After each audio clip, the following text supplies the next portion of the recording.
ชัตวานี่เป็นการนามเป็นยังไงชัตวานั้นลายเหตุการณ์แบบนี้เป็นยังเอาเสียงขล่าเหตุการณ์เสียงขล่าให้เสียงขล่านั่นเกิดไม่เอาตายเกิดเท่าเจ็บตายเกิดเท่าเจ็บตายอยู่นั่นในห้องเสียงขล่าเฉพาะตราที่เกิดเท่าเจ็บได้เสียงเฉพาะตรานั่นในพอยังว่าเปลี่ยนกวนมาอยู่กูก็กินหูป่องเสียงแรงใจแล้วเกิดก็หันเอาทุกข้างเรียมหัวนะเท่าเนี่ยก็หันเอาเจ็บเนี่ยเสียงพอเท่าเป็นนั่นเนี่ยพอก็หันกูก็ตายเนี่ยก็หันกูก็ในสระฉีตัวเนี่ยมีอยู่ใจตาเผยใจตามันกูก็คุยกันมีอยู่ใจตาเสียได้เนี่ยพอยังไปไล่ปริยัติศาสนาคำพระเป็นเจ้าชวนถอนถามเนี่ยเอาใน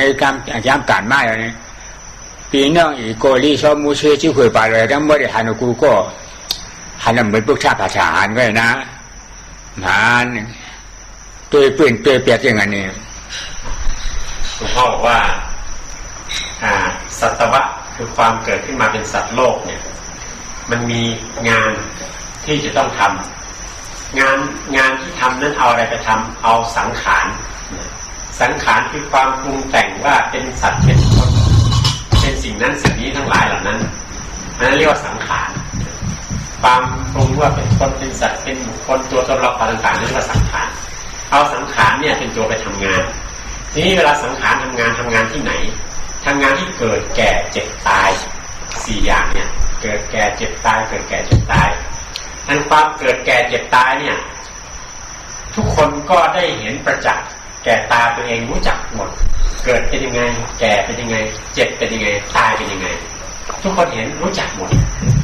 หลวงพ่อบอกว่าพวกอีก้อมูเตอร์ชาวเขาชาวดอยทั้งหลายเขาก็รู้จักความเกิดแก่เจ็บตายเหมือนกันฝั่งแขกจีนไทยก็รู้จักความเกิดแก่เจ็บตายแต่ว่าเกิดแก่เจ็บตายนั้นน่ะถ้าเป็นชาวพุทธมองแล้วมองความเกิดแก่เจ็บตายไม่เหมือนกับที่พวกชาวเขาชาวดอยเขามองกันอันเกิดแก่เจ็บตายอยู่นั่นเองมีตัวฆ่า2 อันตัวฆ่าทางตัวฆ่าประมาทตัวฆ่าเจตจาข้างตัวฆ่าประมาทตัวฆ่าเจตจาอันหนึ่งตัวฆ่าสัมมุติอันหนึ่งตัวฆ่าสัมมุตินั่นเองหมาหูแมวหูหมูไก่หูตัวฆ่าประมาทเนี่ยเพราะว่าเลยเพี้ยนสอนอ่านมากอันกาเปลี่ยนเป็นแบบป้าแต่ที่หูปลองแจงแยกใจนั่นมีนั่นตัวฆ่าประมาทนั่นนะแต่ที่หันตัวฆ่าประมาทนั่นเองพอโหดญาฉานะคำท้าเป็นเจ้าหน่อยเนี่ยตื่นมาหูจักตื่นมาหันถึงกะหันถึงตัวฆ่าสมมติตัวฆ่าเป็นยามกูอยู่ยาวนี่หลวงพ่อบอกว่าในความเกิดแก่เจ็บตายนั่นน่ะมันเป็นทุกข์ใช่ไหมใช่ไม่ใช่เนี่ยทุกคนคงจะรู้ประจักษ์ด้วยตัวเองเมื่อเกิดแล้วต้องแก่แล้วต้องเจ็บแล้วต้องตายมันทุกข์ไม่ทุกข์เนี่ยให้พี่นาด้วยตัวเองคงจะรู้ด้วยตัวเองจะเกิดทีแก่ไปทีเจ็บไปทีตายมันมีอะไรเกิดขึ้นเป็นทุกข์หรือไม่ทีนี้ในเรื่องของทุกข์นั้นหลวงพ่อบอกว่าทุกข์นั้นน่ะมันมีอยู่2 ประเภทที่1เรียกว่าสมมุติทุกข์สมมุติทุกข์นี่คือทุกข์ที่กำลังเกิดกับเราทั้งหลายทุกข์เจ็บทุกข์แก่ทุกข์ตายทุกข์ปวดทุกข์ไม่มีจะกินอะไรต่างๆเหล่านี้ทุกข์อีกอย่างหนึ่งเรียกว่าปรมัตถทุกข์นี่แปลว่าเป็นสภาวะทุกข์ที่มันเป็นอยู่จริงๆนะกับสัตว์โลกทุกชนิดนะกับมนุษย์ทุกเผ่าทุกพันธุ์ทุกเชื้อชาติศาสนาเป็นเหมือนกันหมดเจ็บเนี่ยก็เจ็บเหมือนกันหมดอย่างนี้อันนี้เป็นปรมัตถทุกข์ทุกข์มี2 อย่างนี้ทีนี้ในเรื่องของทุกข์นั้นถ้าหากว่าไม่มีพระเจ้าอุบัติขึ้นในโลกเราไม่ได้ศึกษาเราเรียนปริยัติคือคำสอนภาคทฤษฎีที่พระเจ้าทรงสั่งสอนไว้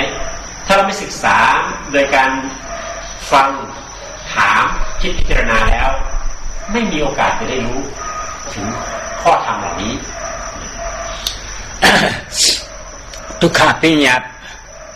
เก่าหูมาหูอีกก็ไม่ชอบมูเชื่อหูนะมันเปลี่ยนเหือแล้วหูนะเมื่อนังผ้าเตื้อมือมีเตื้อมือเลยครับกว่าเหยียบโจกไม่โจกจ่อกันในสังไหนขานใจหนาวปอเมไม่ได้ฟังหากว่าเบียขานใจหนา นั่นห้องของปิญญาบนะจากที่หันถึงมรรคตราผูตรานิพพานตราเนี่ยหันถึงไหนเนี่ยของปิญญาบมันนะมีของปรมาด้วยทุกข้าจะได้หันถึงมรรคตราผูตรานิพพานตราเนี่ยนะทุกข้า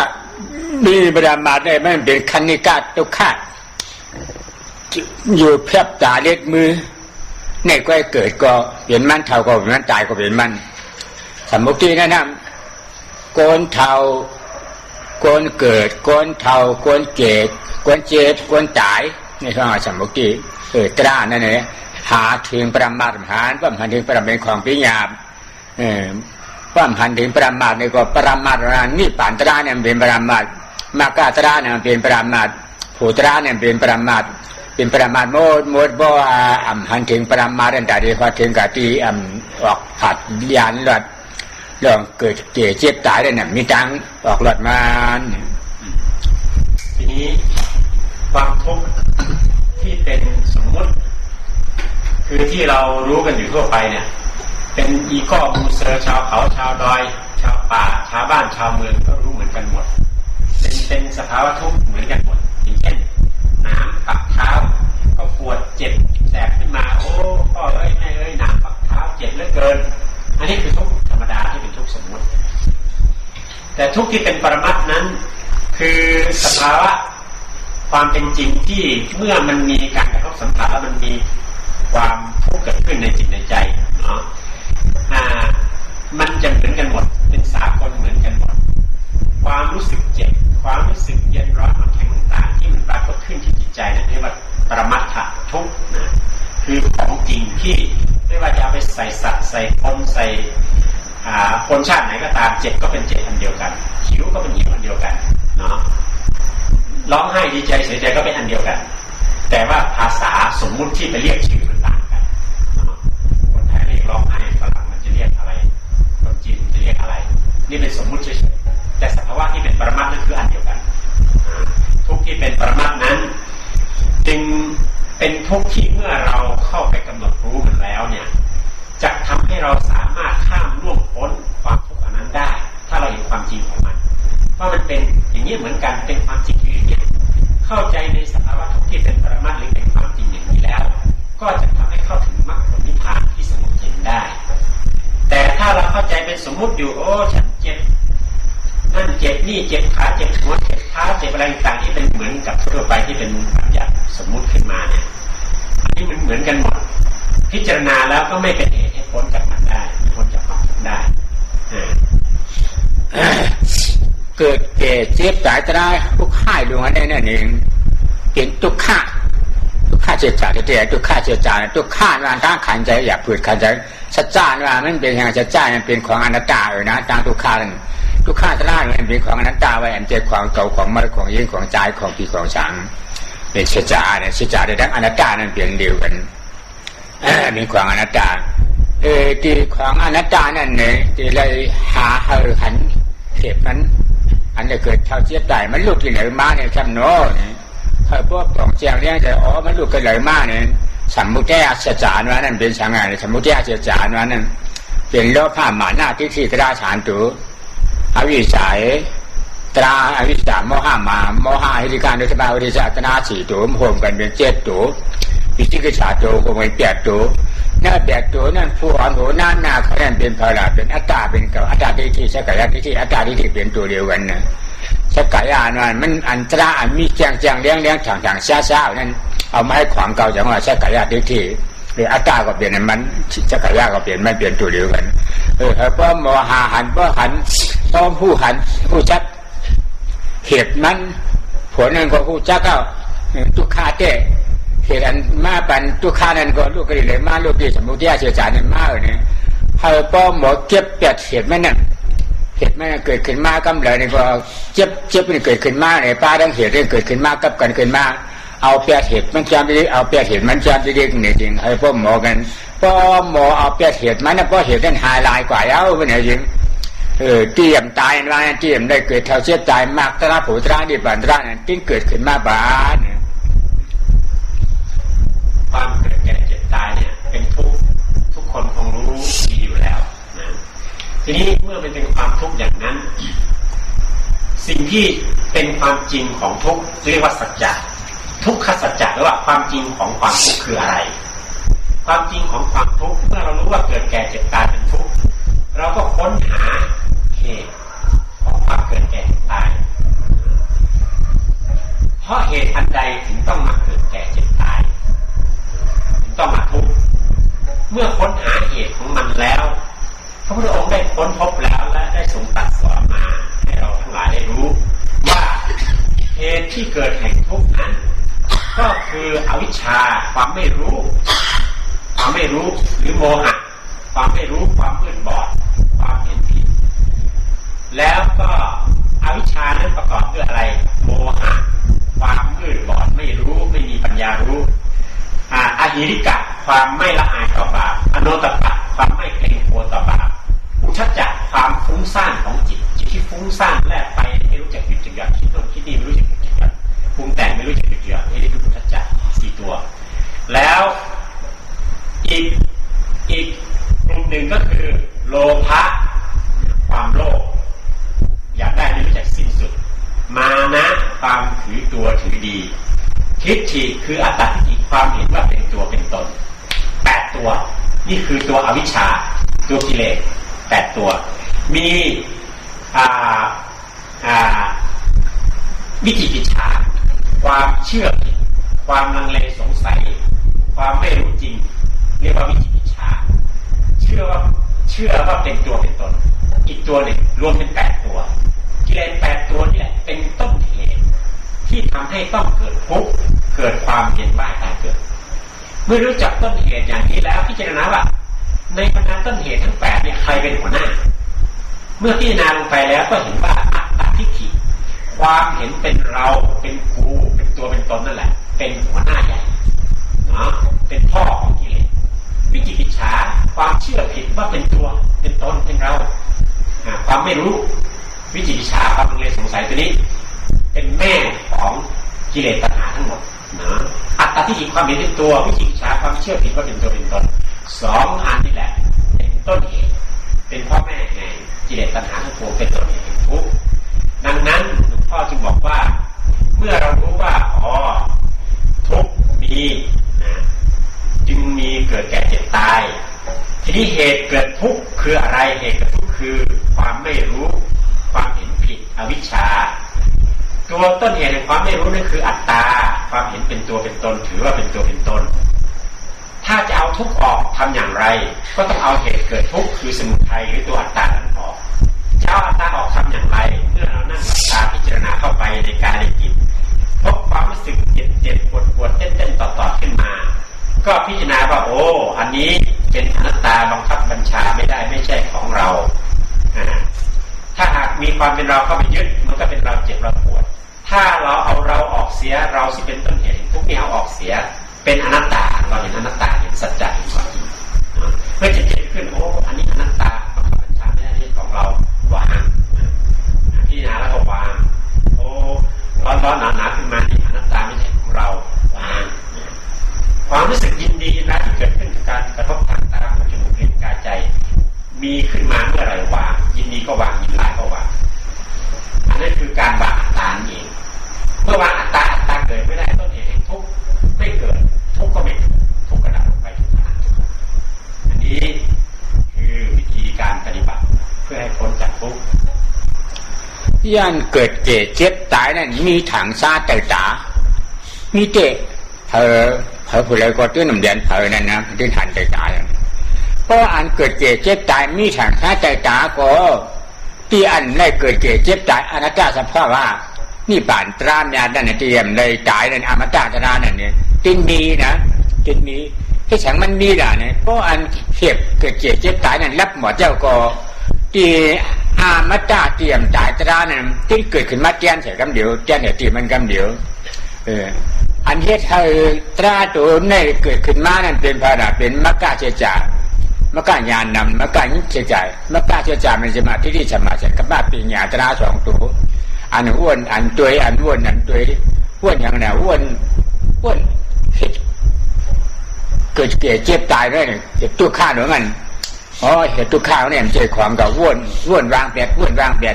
พอวนมาเปลี่ยนวนวานเปลี่ยนแล้วเนี่ยอ่านทำตัวงั้นอย่าตัวเลยแหละคืออ่านบ้วนว่านใจของเก่าหลวงไหนอันกาสัพพอหลวงนี่เอาตาหยานเจ้าก็รับเชียเยี่ยมเยี่ยแค่ที่มาหัวใจเจ้าเก่าที่นั้นในสิ่งของวัดตัวเองเนี่ยนะพ่อบอกว่าเมื่อเราได้เห็นชัดเจนด้วยตัวของเราเองประสบการณ์ชีวิตของเราที่ผ่านมาเราได้เห็นแล้วว่าความเกิดความแก่ความเจ็บความตายนี่เป็นทุกข์ทั้งสิ้นเมื่อเห็นความเกิดความแก่ความตายความเจ็บความตายเป็นทุกข์อย่างนี้แล้วเราก็ได้มารู้ว่าเหตุเกิดของความทุกข์ทั้งหลายเหตุเกิดของความเกิดแก่เจ็บตายทั้งหลายนั้นก็คือตัวอัตตาความเห็นเป็นตัวตนทีนี้เมื่อมันมีเกิดแก่เจ็บตายได้มันก็มีที่ไม่เกิดไม่แก่ไม่เจ็บไม่ตายได้ที่เป็นอมตะไม่เกิดไม่แก่ไม่เจ็บไม่ตายเนี่ยมันต้องมีนะทีนี้ที่ไม่เกิดไม่แก่ไม่เจ็บไม่ตายนั้นคืออะไรคือนิโรธะความสงบเย็นความสงบเย็นจากอะไรจากเหตุแห่งทุกข์ที่มันเกิดแก่เจ็บตายเพราะมันมีเหตุให้เกิดแก่เจ็บตายคืออัตตาเมื่อเราเอาอัตตาอันเป็นเหตุเกิดแก่เจ็บตายออกเสียแล้วมันก็ไม่เกิดไม่แก่ไม่เจ็บไม่ตายก็ได้ถึงความเป็นอมตะคือไม่เกิดไม่แก่ไม่เจ็บไม่ตายเมื่อไปถึงที่อมตะไม่เกิดไม่แก่ไม่เจ็บไม่ตายนั้นเรียกว่านิโรธะนิพพานวิธีการที่จะไปขจัดทำลายเหตุแห่งความเกิดแก่เจ็บตายคืออัตตาทิฏฐิความเห็นเป็นตนนั้นจะทำอย่างไรพระพุทธเจ้าได้ตรัสสอนไว้แล้วมรรคคือทางดำเนินเพื่อให้ถึงความดับทุกข์มรรคมี8ประการแต่มรรค8ข้อนั้นน่ะข้อสำคัญคือมรรค2ตัวแรกที่เรียกว่าปัญญามรรคปัญญามรรคนั้นมีอะไรมีปัญญาสัมมาสังกัปปะเราแปลเป็นไทยว่าความดำริชอบแต่แปลเป็นภาคปฏิบัติที่เราจะเอามาปฏิบัติจริงตัวสัมมาสังกัปปะแปลว่าตัวพิจารณาเมื่อมีอะไรกระทบขึ้นมาพักพิจารณาทันทีเอาปัญญาคือใจตัวรู้เนี่ยไปพิจารณาทันทีเรียกว่าสังกัปปะเมื่อพิจารณาแล้วเราก็จะเห็นความจริงเราจะเห็นความจริงว่ามันเป็นอนัตตามันไม่ใช่ของเราทั้งนั้นบังคับบัญชาไม่ได้ทั้งนั้นเมื่อเห็นความจริงอย่างนั้นเห็นอนัตตาเห็นความจริงหรือสัจจะอย่างนั้นเรียกว่าสัมมาทิฏฐิสัมมาทิฏฐิแปลว่าถูกต้องเห็นตามที่มันเป็นจริงคือเห็นว่าทุกสิ่งทุกอย่างบังคับบัญชาไม่ได้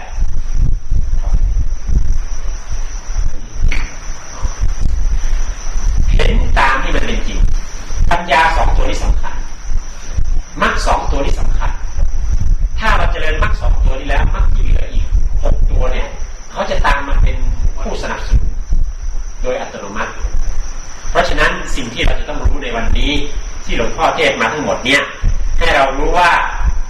มีทุกข์เราทุกคนมีทุกข์อยู่ให้ค้นหาเหตุแต่เหตุนั้นหลวงพ่อสรุปไว้ว่าคืออัตตาความเห็นเป็นตัวเป็นตนทีนี้วิธีที่จะเอาเหตุแห่งทุกข์นั้นออกทำอย่างไรก็เจริญมรรคเจริญมรรคไม่เจริญที่ไหนเจริญที่ปัญญาตัวพิจารณาเข้าไปในการกระทบทางตาหูจมูกลิ้นกายใจจนเห็นความจริงว่ามันเป็นสิ่งที่บังคับบัญชาไม่ได้สักอย่างเมื่อเห็นความจริงอย่างนั้นแล้วจิตมันก็จะวางความรู้สึกเป็นตัวเป็นตนเมื่อวางความรู้สึกเป็นตัวเป็นตนนั้นเป็นต้นเหตุแห่งทุกข์ก็ได้ขนาดนั้นเลยเพราะฉะนั้นในการประพฤติปฏิบัติของเราที่เราจะปฏิบัติวิปัสสนากรรมฐานตลอดระยะเวลา7 วันต่อไปนี้นั้นคือการเจริญมรรคที่จะมาเจริญนั้นเราจะเจริญปัญญามรรค2ตัวคือปัญญาสัมมาสังกัปปะแปลว่าหา